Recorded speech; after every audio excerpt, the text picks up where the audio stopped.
Welcome to Vermont Artists and Authors, where we interview great storytellers and artists from the amazing Green Mountain State. I'm your host, Barney Smith of Storycomic.com, and we're excited to have with us the internationally celebrated teaching artist and art activist, Alyssa Delabruere. So Alyssa, you are what is considered a teaching artist here in Vermont. You want to tell a bit of our listeners what a teaching artist is as compared to, say, a working artist or a professional artist? Well, I guess my best way to explain it is, I kind of feel like making my own art and being a professional artist, and I am that. Mm, Um, at the same time, I have an equal passion for sharing what I do and how I do it and kind of lighting a fire underneath other people. And whether that's young people or adults, whether it's beginners or mentorship programs with working professional artists. I really love that process. And there's been lots of times in my career where I've said, okay, Alyssa, it's time to, set down the teaching right, and focus full bore on your work. And every time I do that, there's that missing piece. So right. I do have my art education degree. I did go back after, studying visual art and got my teaching certification. Um, but I've taught privately for a long time, and it's a part of me. And I think there's a big difference between being an art teacher and being a teaching artist. And a teaching artist Mm, is really someone who's coming alongside and mentoring and making art with you right, and sharing their skills and their enthusiasm and their excitement along the way. right. And one of the big draws that people talk about is your mixed media art. Uh, talk to us a little bit about that. I as an artist, the one thing I'm not is a one trick pony. A lot of artists find that one lane that they're Right. in and it sells. And man, if there was one lane that was selling and I was still doing it, I'd still be painting cows, and cows are the thing that sold. Right. Um, and I think it kind of goes with being a teaching artist is that I'm always trying new things. I'm always Right. pushing the limits. I'm always learning new things to teach my students, but I'm never standing still with my work. And so my mixed media work really came with a newfound love of paper and using Mm, paper as an element in painting, not as traditional collage, but really as one more piece that I add into an oil painting, I add into um, an acrylic or a watercolor. So it becomes this sort of sculptural relief kind of a painting. And I right. kind of refer to it not as collage, but as like painting with paper, where the paper becomes part of the brushstroke process. And it's built in lots of layers. And, um, they run the full gamut of being quite representational and quite amazingly. You see it from the back of the room and think it's a painting. And then you get closer and you realize, oh, there's something else there. There's something different about that. Um, to being quite abstract. And I love working on that spectrum, going Right. between representational and abstract. When you see something that there's a moment that you want to capture or a feeling that you want to actually put down on do you already have the medium in mind that you want to do it as, or do you let the inspiration also take hold of the medium, but also the message that you want to portray? Um, it does kind of speak to me a little bit. And, my Okay. artistic process, I'm primarily a landscape artist in my own work. Hmm. I'm really passionate about the natural landscape and preservation of the natural landscape. And so um, I only create art about places that I have personally experienced, that I've been there Okay. and, hiked those hills and been there with all of my senses and with my camera and with my sketchbook and with my easel and the sweat and the bugs and the sights and sounds of it. Um, and in that process of really getting to know the sense of place, that place really speaks to me of how it wants to be portrayed. And some Oh, places okay. really need the delicateness of watercolor, and other places want mixed media with everything thrown at it, including the kitchen sink. And what else can I Mm. embed and encrust in this surface kind of idea? And so at what point too, as a painter, that the intimacy of creating art becomes, you kind of feel like as an artist that permission to actually show it to the rest of the world? I think you always have permission. I hope Okay. every person who's ever made anything, they're making it because at the end of the day, art's meant to be viewed and shared and Right. experienced. And I Mhm. hope, and I try to,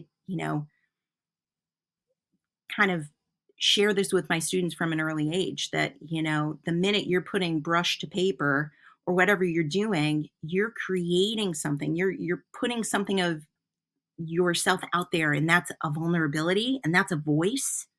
And that Mm. voice isn't meant to be hidden inside your sketchbook.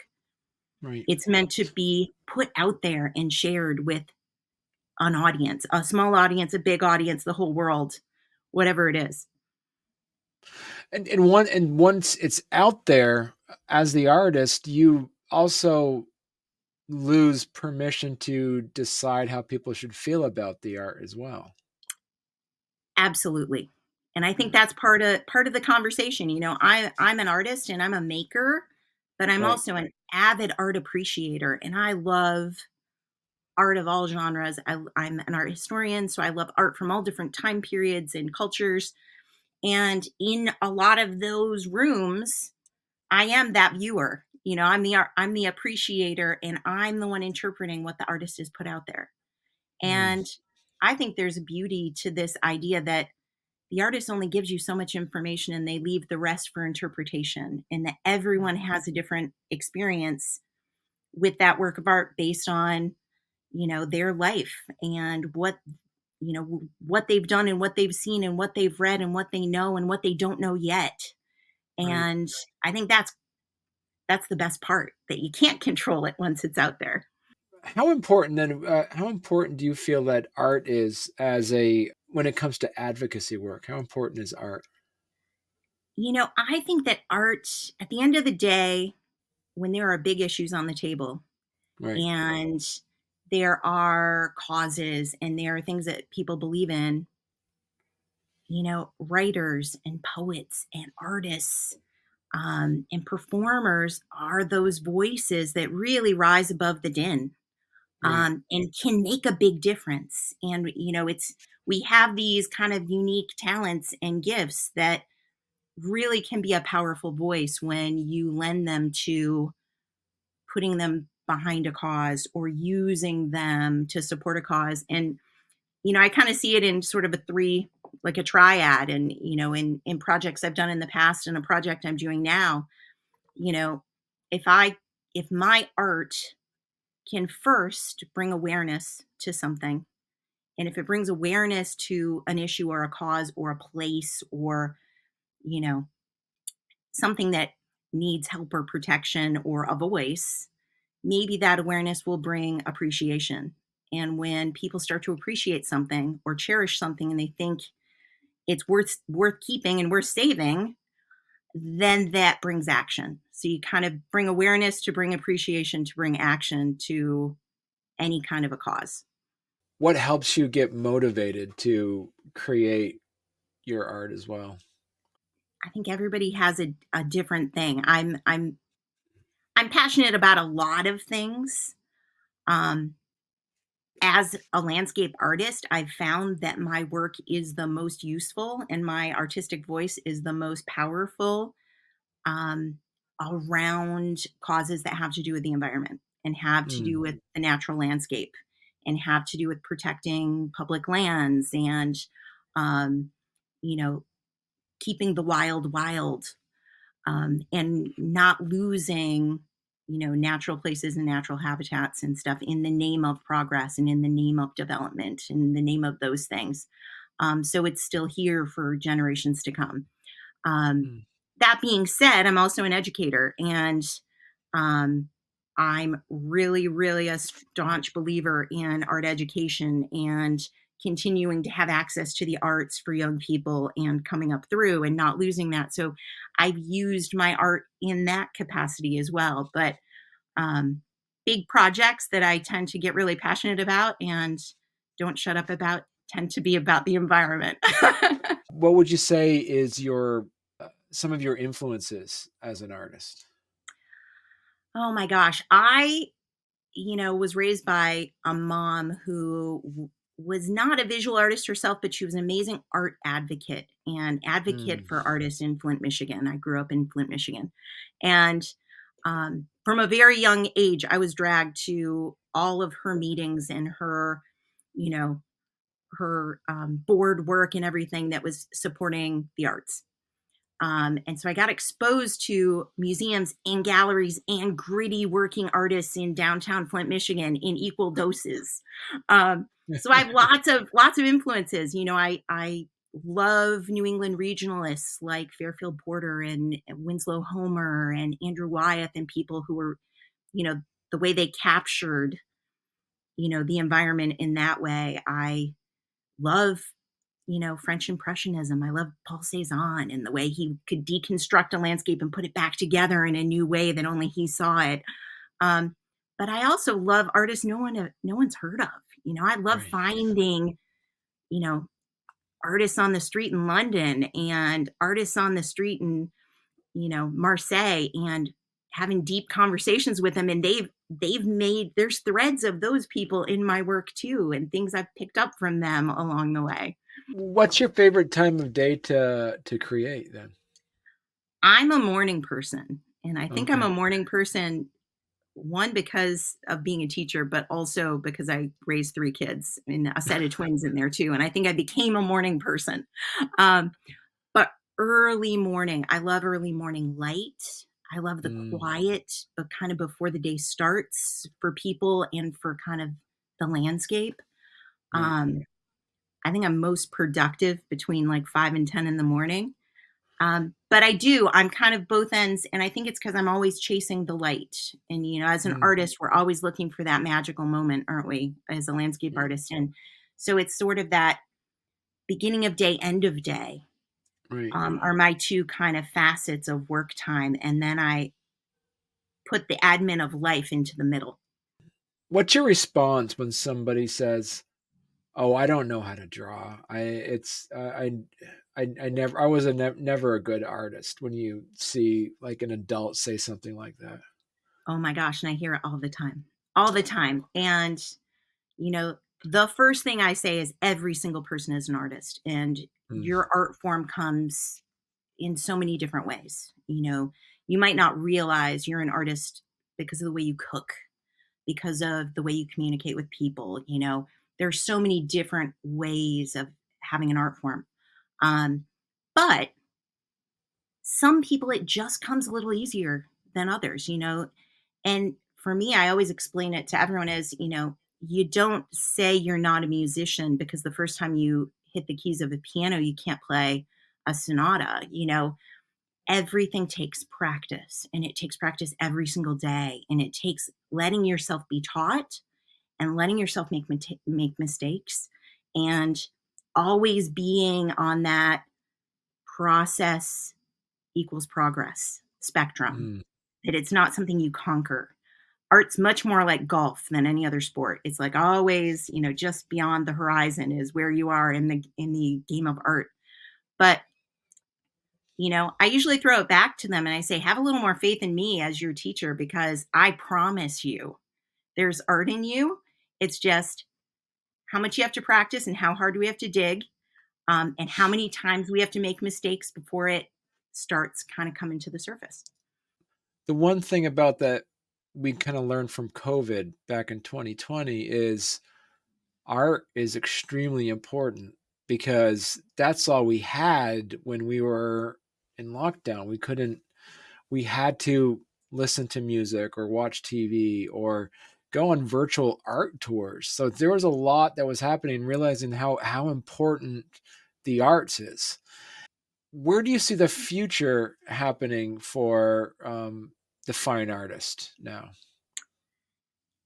I think that there's been great things that have come out of COVID. I think there's been Right.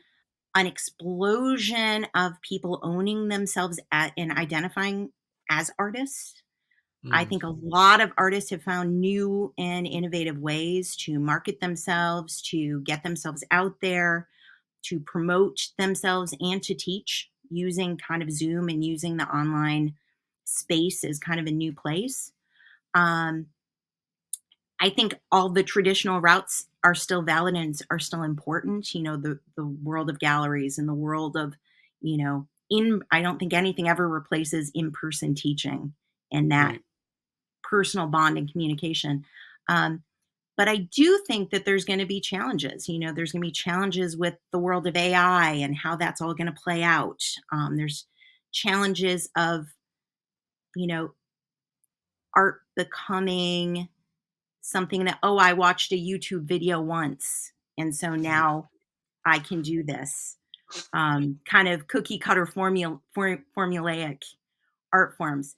Um, but I think that that's just the growing pains of we're moving into a new phase and a new way that Right. artists show themselves and a new way that art's made and Right. shared and developed. Talking to a hypothetical student who says, Alyssa, I want to be a working artist. I want to make art. I want to be an artist full time. Um, do I need to make art that I think that people want to buy, or should I be making art that I want to make that speaks to me? I'm always going to tell people to make the art that speaks to them. Yeah. Make the art you want to make, and that art better keep changing and keep growing and keep evolving and keep turning into something else. Because the Yeah. best art that you're going to make, you haven't made yet. Right. And no matter how great that painting is and how matter how exciting that commission is that you just scored, your best art you haven't made yet. Mm. And if you settle for, oh, wow, I'm going to make a lot of money painting cows. Yeah. And we love cows in Vermont, and I do paint cows on occasion. Um, you're missing out on all those ways your art has evolved. During COVID, I'm a landscape artist who paints mostly plein air, or at least does the legwork plein air, and I couldn't do that. I was living in Mm. London. I was in an apartment. I couldn't get out of London. Um, and it pushed me to completely flip my artistic process upside down and Wow. change my way of working for 2 years. And Right. out of that came this newfound love of monotype printmaking. I did a big series about memory of place and creating abstract work and finding facets of it that reminded me of landscapes I've traveled to and I've that are embedded in my memories. And it Right. was some of the most fulfilling and exciting work I've ever made. And that wouldn't have happened Right. if I hadn't pushed myself in a totally different direction. So And what do you see some of the unique qualities that the visual arts can produce that other forms of art have challenges doing? I think at the end of the day, visual art is always going to have a wider range of interpretation and a wider Mm, range of conversation between the artist and the viewer. mm, Um, and especially as an artist who does kind of work on that spectrum between some of my work is quite representational and some of it's very, very abstract. And mm, in those pieces, I'm creating completely different conversations with the audience and with the viewer who's looking at mm, them. And that has to do with what the viewer's bringing to the table right, so much. Um, and I think that visual art, you know, has the ability to kind of speak in so many different ways to so many different people, all from the same piece. right. And and how important is community for an artist to be a part of an art community? Um, it's invaluable. And it's one Mm, of the reasons why after, I call myself I'm a traveling artist and I'm from Newport, Vermont. Newport, Vermont's where my home is, my house is. Um, but I'm also from all over the globe, and I travel Right. constantly, and I get itchy feet if I don't, every 3 or 4 months I got to be going somewhere and seeing something new, and or going back to a favorite haunt. Um, but I'm back again, and I think Vermont is that draw for me because having a community, an artistic community, but also just your people is really, really Mm. important as an artist. You can't work for a long time in isolation. You got to bounce ideas. You got to have dialogue. Um, you have to be part of something bigger than yourself. And Vermont is always that for me. So I always keep coming back. So talk to us a little bit about this. Talk to us a little bit about postcards from the parks. Postcards from the Parks was one of those crazy brainchild projects that came out of kind of 2016 in America, and lots of people being frustrated with the direction our country was going, and Right. feeling like our voices weren't being heard, but we were also trying to put fires out left and right as a whole, as a community rising up. Um, and I sort of took it upon myself of saying, okay, I I can't be involved in all the things I care about right now. There's too many. And I've Mm. got to be a mom, and I've got to have a job, and but if everybody digs in deep on one thing that they're really passionate about, that's how you can create change and awareness Mm. about issues. And so I kind of got this crazy idea of, going on 40 days in the wilderness in an artist road trip, and kind of going back and following the footsteps of Ansel Adams, and, artists who were out there trying to protect lands to become public lands so that I can go to Yosemite today and it still looks in general the way it looked 100 years ago.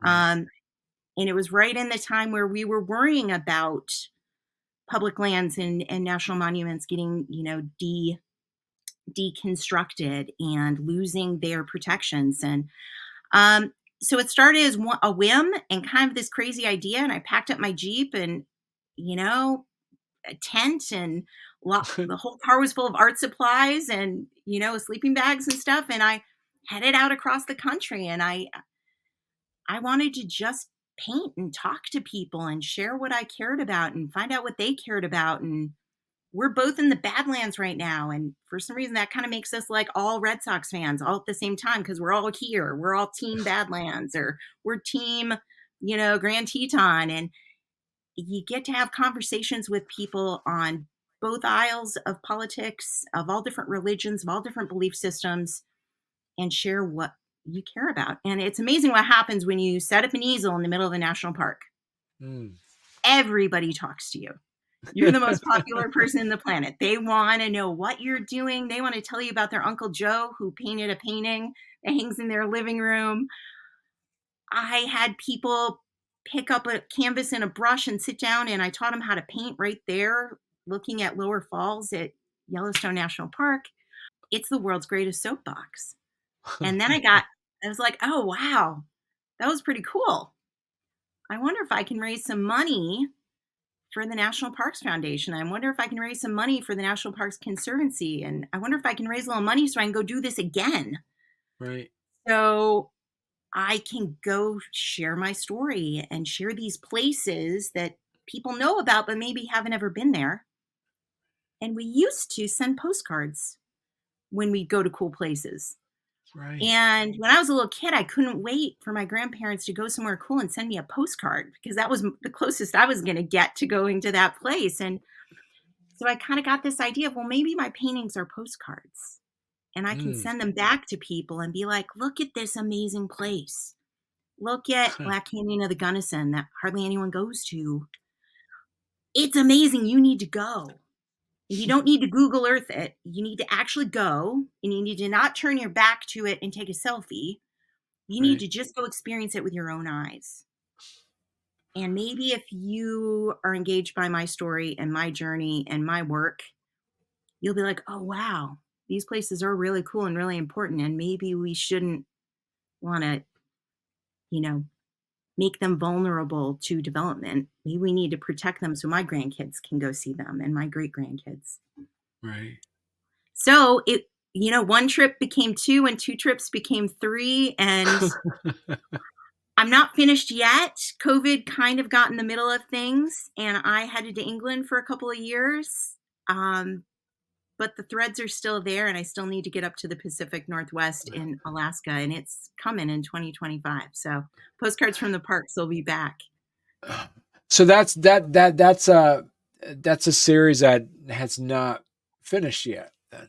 It's not. It's a continuous work in progress, and I own all of the works.